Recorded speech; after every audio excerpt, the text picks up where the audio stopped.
नमस्कार। 4 PM पर आप सभी का स्वागत है। मैं हूं आपके साथ अब्दुल करीम। कल दिवंगत मुख्तार अंसारी के बेटे अब्बास अंसारी को बड़ा झटका लगा। जी हाँ, आपको बता दें कि 2022 के एक मामले में जब उत्तर प्रदेश का विधानसभा चुनाव हो रहा था, तो उस वक्त उन्होंने एक सभा के दौरान एक विवादित बयान दिया था। उन्होंने कहा था कि जब सरकार आएगी, यानी कि जब अखिलेश यादव की सरकार आएगी, तो वो एक-एक अधिकारी से एक-एक हिसाब लेंगे और अखिलेश यादव से मिलकर उन्होंने ये चीज़ बता दी है। उस मामले में अब्बास अंसारी को कल बड़ा झटका लगा। 2 साल की सजा हुई है और उसके साथ एक और शख्स हैं, उनको भी सजा हुई है। अब जो खबर आई है अभी कि अब्बास अंसारी की जो विधायकी है वो भी चली गई है। ये आज की लेटेस्ट खबर आपको हम बता रहे हैं। और अब जो मऊ सदर सीट है वो रिक्त हो गई है, वहां पर दोबारा उपचुनाव होगा। अब उपचुनाव कब होगा इसका इंतजार करना होगा, लेकिन अब्बास अंसारी को बड़ा झटका लगा है। जमानत तो उनको मिली थी, 6 महीने तक वो लखनऊ में रहे। उसके बाद एक ये बड़ी कार्रवाई देखने को मिली है। तमाम लोग हैं वो इस पर ये कह रहे हैं कि जो बीजेपी सरकार है वो मुस्लिमों की राजनीति को समाप्त करने पर तुली है। कई लोग हैं वो सोशल मीडिया पर अलग-अलग अपनी प्रतिक्रियाएं दे रहे हैं। कई लोग कह रहे हैं कि पहले आपने देखा आजम खान, उनकी विधायकी गई, सांसदी गई, उसके बाद उनके बेटे अब्दुल्ला आजम की विधायकी चली गई और इरफान सोलंकी जो किसी समूह से विधायक थे, उनकी विधायकी गई। उसके बाद जब वहां पर चुनाव हुआ तो उनकी जो पत्नी है नसीम सोलंकी, वो चुनाव लड़ी और चुनाव वो जीत गई।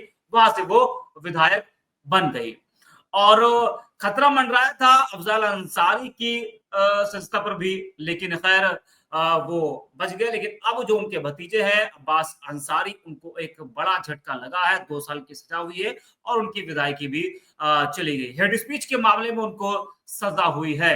तो इस पर हम करेंगे चर्चा। वरिष्ठ पत्रकार की विमल की जुड़ चुके हमारे साथ।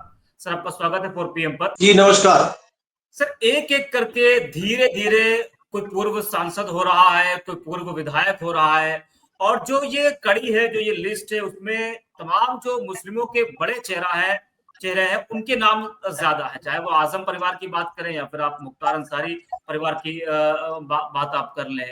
अब्बास अंसारी को जो हेड स्पीच के मामले में सब जो सजा हुई है 2 साल की, इस पर आप क्या कुछ कहेंगे? और अभी जो खबर आई है कि उनकी विधायकी भी अब जा चुकी है।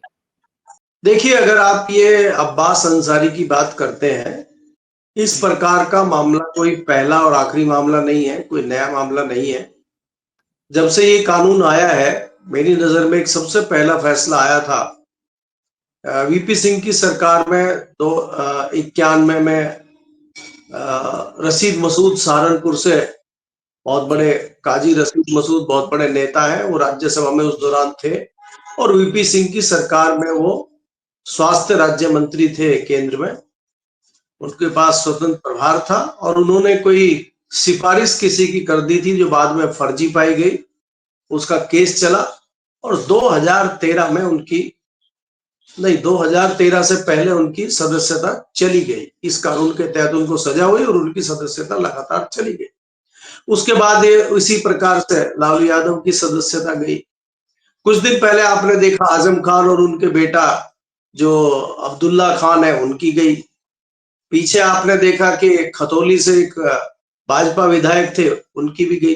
तो ये इस तरह से जो एक कानून आया है, इसके तहत अगर आप देखेंगे ये सजा होती है। और इसमें मेरी जो जानकारी है कि 2 साल से अधिक की सजा होती है तभी सदस्यता जाती है। 2 साल से कम की सदस्यता में 2 साल से कम की सजा में सदस्यता जनरली नहीं जाती है। अब मुझे जो जानकारी है उसमें इसको अब्बास अंसारी को 2 साल की सजा हुई है, 2000 रुपए का जुर्माना हुआ है। जो साथ में इसके चाचा थे मंसूर अंसारी, उनको 6 महीने की सजा और 2000 रुपए जुर्माना हुआ है। अब ऐसे में किस आधार पर इनकी सदस्यता गई है, एक तो ये देखने वाली बात है। दूसरी बात, इसमें लगातार सियासी दल ये भी आरोप प्रत्यारोप लगाते रहे हैं कि जो सत्ताधारी दल है, कोई भी सत्ताधारी दल है, आज केंद्र में और प्रदेश में भाजपा की सरकार है, कल कांग्रेस की सरकार थी, तो कहीं ना कहीं सरकारें जो किसी भी एक सियासी दल की होती है, वो इसका दुरुपयोग भी करती है।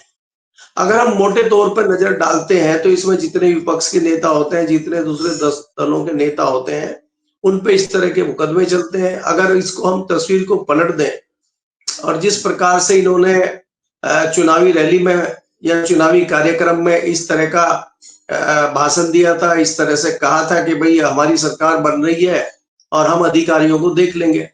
मैं इस उनके इस बयान की घोर आपत्ति है मुझे उनके बयान पे। इस प्रकार से किसी को भी कहना, आप सीधा सीधा सरकार के अधिकारियों को चुनौती दे रहे हैं।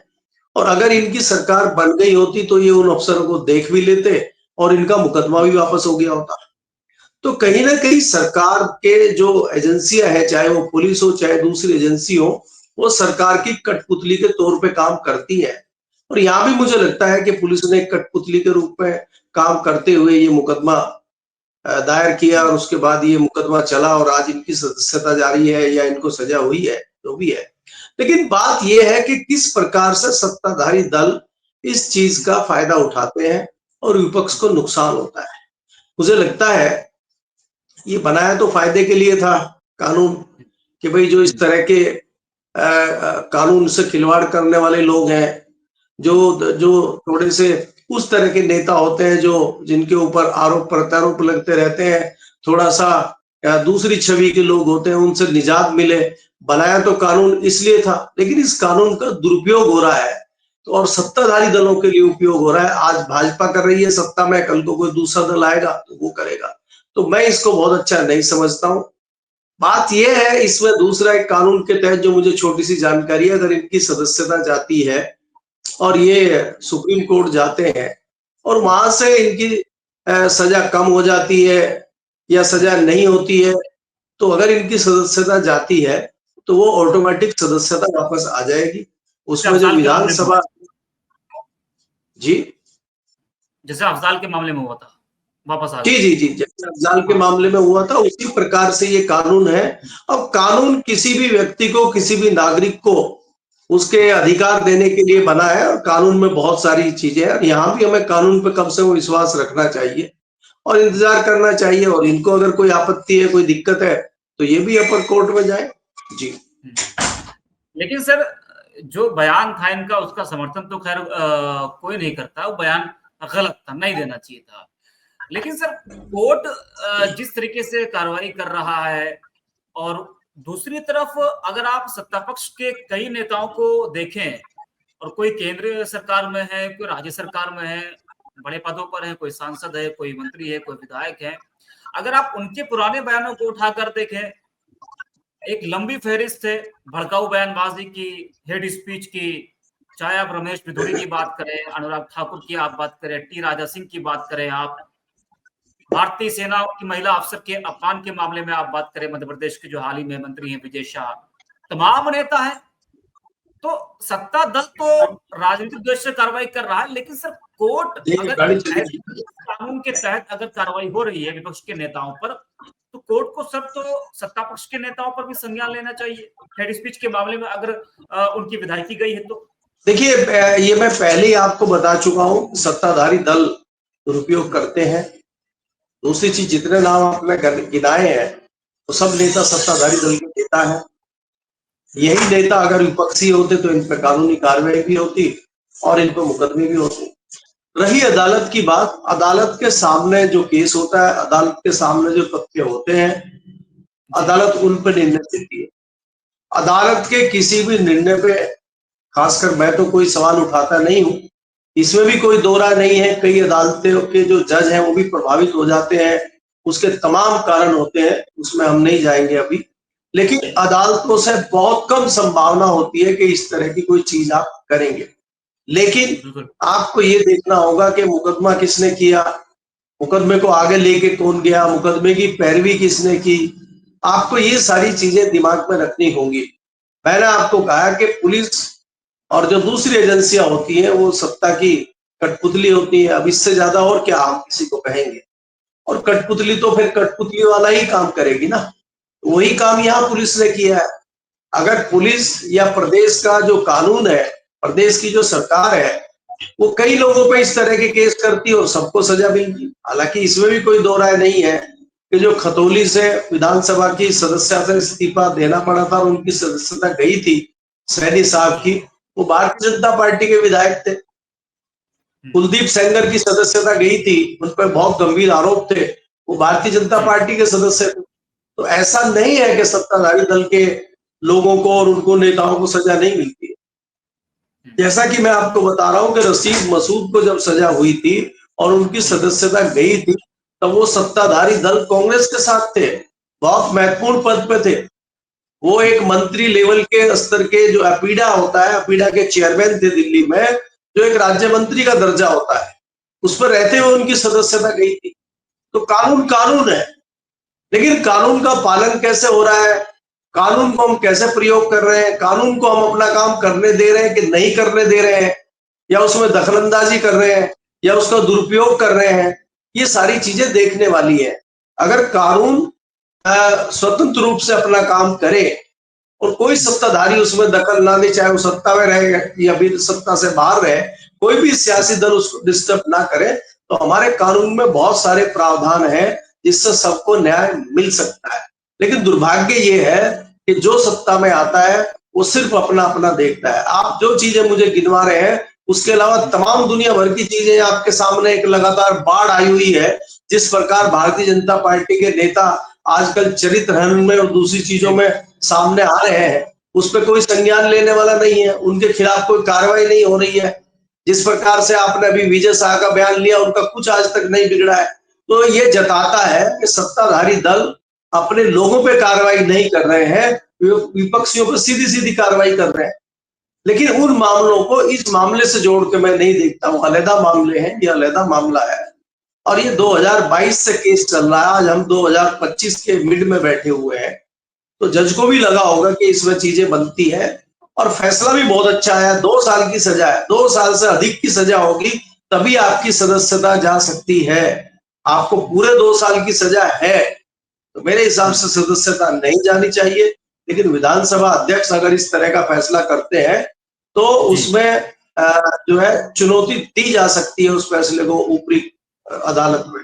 जी सर, ओम प्रकाश राजभर की पार्टी से ये विधायक थे, अब तो खैर आज की डेट में नहीं रहे, लेकिन ओम प्रकाश राजभर ने तब भी कुछ नहीं बोला जब ये जमानत पर बाहर आए, और उसके बाद अब जब फिर से सजा हुई है, फिर से विधायकी गए हैं, तब भी वो चुप्पी साधे है। उनकी मजबूरी है, पूरा देश जान रहा है वो जिस दल के साथ है, तो उस दल के साथ अगर है तो वो नहीं बोल सकते, उनकी मजबूरी है। लेकिन एक आरोप और लगता है सपा पर, कांग्रेस पर, तमाम जो विपक्षी दल है उन पर भी आरोप लगता है कि जो उनकी पार्टी के नेता आज जो जेलों में हैं और जिन पर सत्ता पक्ष कार्रवाई कर रहा है, वो पार्टी के जो लोग हैं, उनके जो शीर्ष नेतृत्व है, वो अपनी ही नेताओं के बारे में कुछ नहीं बोल रहा है। चाहे आप आजम खान की बात आप कर ले, चाहे अब्दुल्ला आजम की बात कर ले, या फिर आप बात कर ले अंसारी परिवार के बारे में।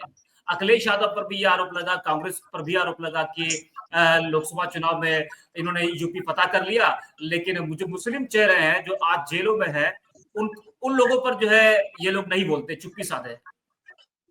तो उनकी सर मजबूरी क्या हो सकती है? देखिए, इसमें 2 चीजें मैं देखता हूं। एक तो इसमें दो राय नहीं है कि जो उन्होंने गलतियां की हैं उनकी सजा उनको मिल रही है। गलती छोटी बड़ी हो सकती है, गलती हुई तो जरूर है। दूसरी बात यह है कि देश में जिस प्रकार का माहौल आज चल रहा है, खासकर सियासी तौर पर अगर आप देखते हैं, उसमें कोई भी नेता इन पचड़ों में पड़ना नहीं चाहता है। क्योंकि सत्ताधारी दल की जो ट्रोल आर्मी है, सत्ताधारी दल के जो लोग हैं, वो उसी मुद्दे को लेकर पीछे पड़ जाएंगे और उस नेता को भुगतना भारी पड़ जाएगा और उसमें वो उसको दूसरा रंग दे देंगे, दूसरे तरीके से चलाना शुरू कर देंगे। जिन जिन नेताओं की आप बात कर रहे हैं वो मुस्लिम समाज से ताल्लुक रखते हैं, तो फिर उन पे आरोप लगा दिया जाएगा कि मुसलमानों को बढ़ावा देने का काम कर रहे हैं।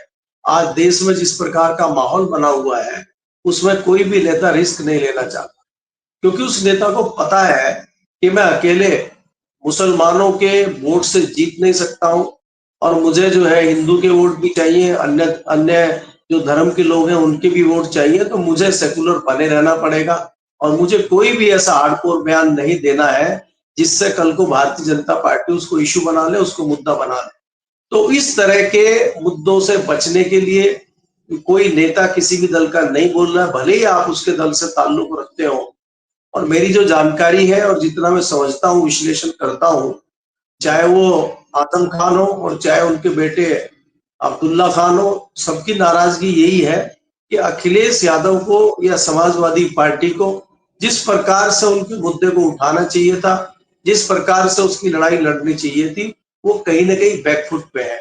और मेरा मानना ये है कि जैसे आपने देखा है कि अखिलेश यादव ने पीडीए बनाया है, अखिलेश यादव पिछड़ों की लड़ाई बहुत ज्यादा आजकल लड़ रहे हैं, तो उनको एक बड़ा चंक दिखाई पिछड़ों में इसलिए देता है कि जो पिछड़ों की नेता मायावती हैं वो लगभग खत्म हो चुकी हैं या बहुत कमजोर पड़ चुकी हैं। तो पिछड़ों को अपने साथ जोड़ने के लिए अखिलेश यादव का अधिक ध्यान पिछड़ों की तरफ है और उनको लगता है कि अगर हम मजबूत दल के रूप में उभरते हैं और भारतीय जनता पार्टी को टक्कर हम देने की उस हैसियत हमारी बन जाती है, तो मुस्लिम समाज की मजबूरी बन जाएगा हमारे साथ आना। और आप उन पर बहुत ज्यादा ध्यान दें ना दें, चाहे ना चाहे, तो मुसलमान की मजबूरी है आपके साथ आना। तो मुस्लिम समाज आपके साथ जुड़ेगा ही, तो उसकी बहुत ज्यादा लड़ाई लड़के आपको हिंदुओं को नाराज करने की आवश्यकता नहीं है। ये सोच कहीं ना कहीं हो सकती है इन दलों की, मेरा ये मानना है। जी ठीक है सर, आपको धन्यवाद जुड़ने के लिए हमारे साथ। तो वरिष्ठ पत्रकार कमल जी को भी आप सुन रहे थे। तो जिस तरीके से अब्बास अंसारी को 2 साल की सजा हुई है, उनकी विधायकी अब जा चुकी है, उस पर अब जो मऊ की सदर सीट है वहां पर उपचुनाव होगा।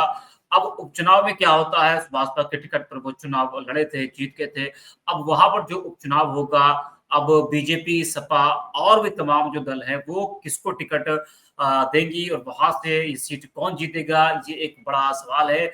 लेकिन वही तमाम जो लोग हैं उनकी जो प्रतिक्रियाएं सामने आ रही है, वो भी हम उसके बारे में चर्चा कर रहे थे कि तमाम जो लोग हैं वो सत्ता पक्ष पर तो हमला बोल ही रहे, साथ ही साथ जो विपक्षी दल है उन पर भी आरोप लगा रहे कि उनके नेता आज जेलों में जा रहे हैं और सत्ता पक्ष उन पर कार्रवाई कर रहा है, वो लोग कुछ नहीं बोल रहे। इसका असर आने वाले चुनावों में कितना देखने को मिलेगा, ये जो है देखने दिलचस्प होगा। तो आज के लिए इतना है, रिपोर्ट भी है।